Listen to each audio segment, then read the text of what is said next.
Salve, salve moçada, tudo bem com vocês? Tranquilinhos? Então bora lá para mais uma aula aqui no meu canal do professor Bruno Pontes. O tema de hoje, os pré-socráticos. Bora lá!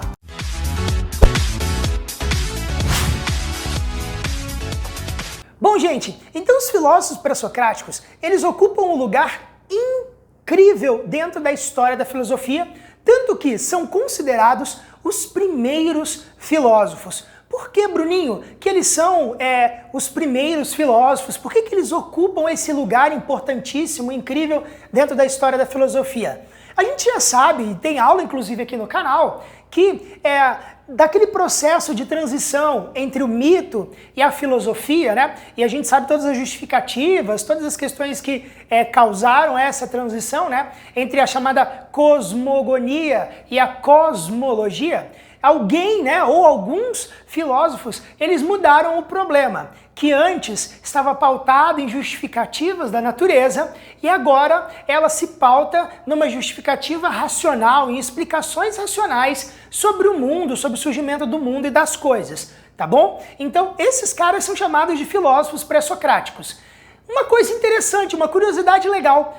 Às vezes as pessoas acham que os filósofos pré-socráticos são todos aqueles que vieram antes de Sócrates, né? Nem todos são antes de Sócrates, não, cara. Alguns, inclusive, foram contemporâneos a Sócrates, e é legal você saber disso, tá? Mas o que define, então, o filósofo pré-socrático? A sua forma de pensamento, a sua estrutura de pensamento. E não necessariamente pelo fato de ter vindo antes de Sócrates, tá bom? E é legal a gente ter essa informação aí, porque ela é muito relevante. Os filósofos pré-socráticos são chamados também de filósofos da natureza, ou filósofos da physis. Já tomou nota dessa palavra? Ela é muito importante.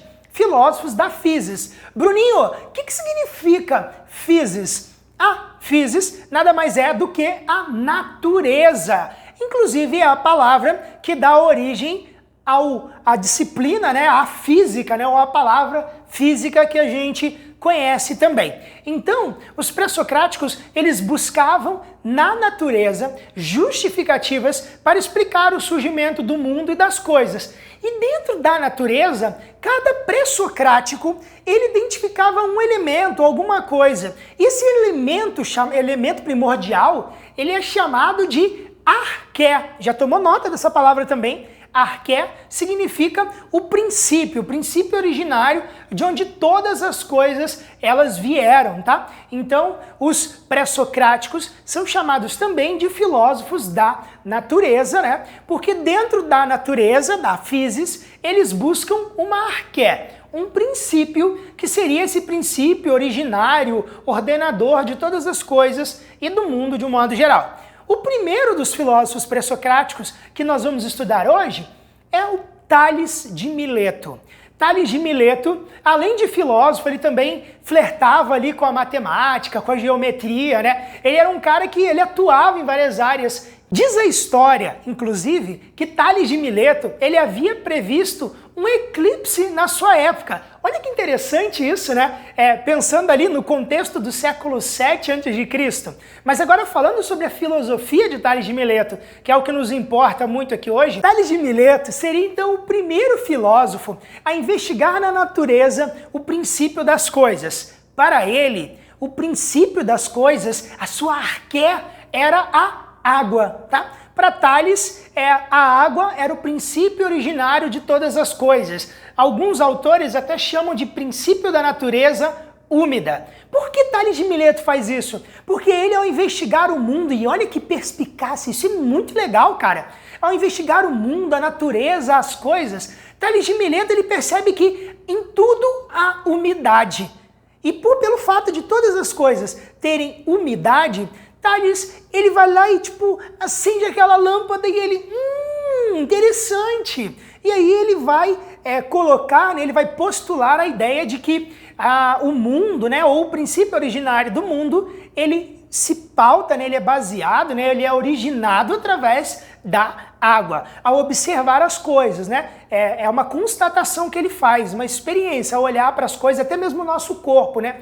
E é legal perceber que, assim, o Tales de Mileto, ele identifica que a água, né, esse princípio da água, ele está em todas as coisas, em todas as fases da nossa vida. Inclusive, quando nós morremos no estado de putrefação, a ausência de água. Então, se não tem água, não tem vida. Muito legal, né? E, além disso, Tales também percebe que a água ela está presente em todos os estados, no sólido, no líquido e no gasoso. E aí você percebe, caramba, que perspicácia desse filósofo. Então vamos agora para mais um filósofo da escola de Mileto, Anaximandro.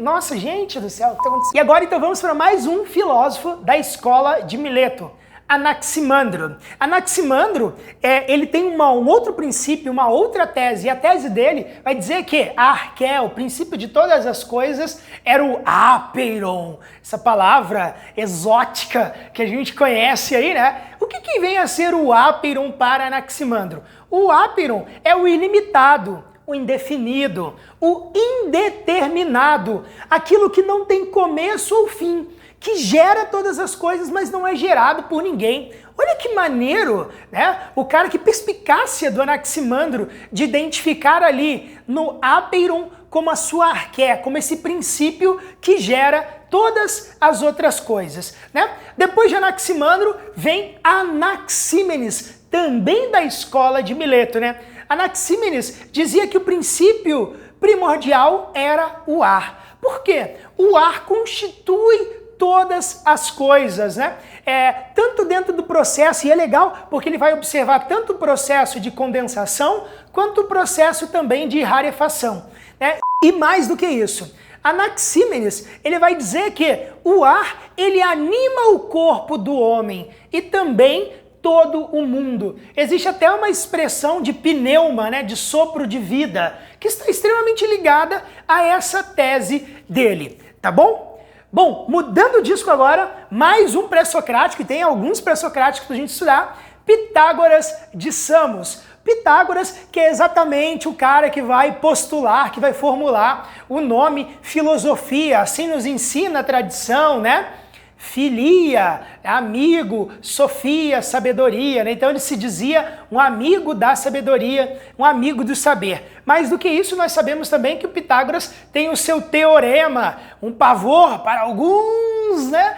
Mas é muito importante para o desenvolvimento da humanidade de modo geral, né? E ele tem muitas contribuições, inclusive ali, o chamado Teorema de Pitágoras. Bom, para o Pitágoras, o seu princípio, né, ou a sua arqué, é uma palavra um pouco exótica, chamada de arritmos, né? Não é arritmos de um forrozinho, não, né? O arritmos. O que é o arritmos? É exatamente aquilo que depois, com o desenvolvimento do seu próprio pensamento, vai se chamar de número, né? Por quê? O Pitágoras, ele entendia que o ordenamento harmonioso, né, ou harmonia das coisas, ela se estabelecia principalmente pelo número. Dá pra gente pensar, por exemplo, quem é músico, né? A música, ela tem uma harmonia, e essa harmonia, ela é contada nos tempos musicais, né?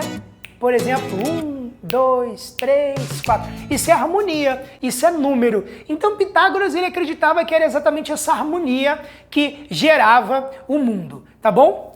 Próximo pré-socrático, Xenófanes. Xenófanes, ele vai dizer que o elemento primordial era a terra. Por que era a terra? Porque para ele, ela vai dos nossos pés ao infinito, né? Há até uma frase muito interessante do Xenófanes, que ele vai dizer assim: pois tudo vem da terra e na terra tudo termina. Isso é um fragmento dele, tá? E é maneiro porque essa expressão, ela está muito ligada também à própria ideia da tradição, né? Judaico-cristã, que vai dizer aquela frase, né? Do pó tu viestes, ao pó retornareis. Porque é interessante a gente perceber exatamente esse princípio, tá? E Xenófanes foi o cara que anunciou isso. O próximo pré-socrático, Heráclito. Heráclito, que é um cara sensacional, que tem a sua tese do tudo flui, né? Por que tudo flui? Ou do devir, né? Porque para ele, o princípio das coisas era o movimento. E é engraçado até que ele utiliza o elemento fogo como esse elemento expressivo para explicar o movimento. Porque o fogo, ele em si só, né? Quando a gente acende uma vela, por exemplo, é legal, eu gosto de contemplar a vela, você percebe que ela fica mexendo, né? A vela não é algo parado, né? Ela é movimento, né? O fogo, no caso, a chama da vela ali, né? E é legal que a gente perceber que o fogo, ele é assim, né? Ele transforma as coisas, ele transforma a matéria, ele consome a matéria. E o Heráclito, ele utiliza essa tese do fogo, ou a ideia do fogo, para explicar exatamente o seu pensamento, né? O pensamento de que tudo flui. Tem até, inclusive, aquela tese do Heráclito, de que nós não podemos entrar 2 vezes no mesmo rio. Por quê? Aquela água que te tocou, ela já passou. Ela não volta mais. E da mesma forma, o seu corpo também, de algum modo, ele já sofreu alguma transformação. Então, para o Heráclito, tudo é movimento. E o contrário de Heráclito é Parmênides, né? E a gente pode até colocar na mesma caixinha aqui, Parmênides e Zenão também, né? Parmênides, ele é um cara que vai ser super importante, assim como Heráclito, né? Para o desenvolvimento da filosofia ocidental. Mas Parmênides, ele introduz a ideia do ser. O ser é, e o não ser, a sua negação, o seu contrário, ele não é, tá? Então, Parmênides, ele anuncia que o ser é a única realidade de fato existente, ele é eterno.